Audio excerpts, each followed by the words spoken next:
زمستان. سلامت را نمیخواهند پاسخ گفت، سرها در گریبان است.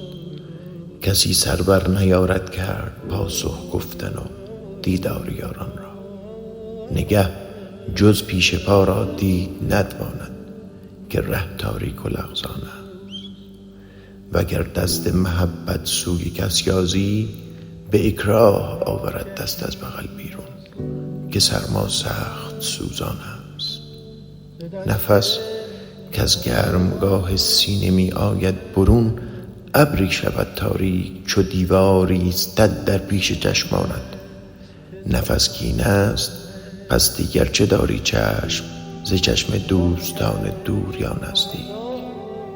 مسیحای جوان مرد من ای ترسای پیر پیرهن چرکین، هوا بس ناجوان مردانه سردستای. دمت گرم و سرت خوش باد، سلامم را تو پاسخ گوی در بگشای. منم من میهمان هر شبت لولی وش مغموم، منم من سنگ دیبا خورده رنجور، منم دشنام پست آفرینش نغمه ناجور. نه از رومم نه از زنگم همان بیرنگم، بیا بگشای در بگشای دلتنگم. حریفا میزبانا میهمان سال و ماهت، پشت در چون موج می لرزد. تگرگی نیست مرگی نیست، صدایی گر شنیدی صحبت سرما و دندان است. من امشب آمدستم وام بگذارم، حسابت را کنار جام بگذارم. چه میگویی که بیگه شد سحر شد بامداد آمد؟ فریبت میدهد بر آسمان این سرخی بعد از سحرگه نیست.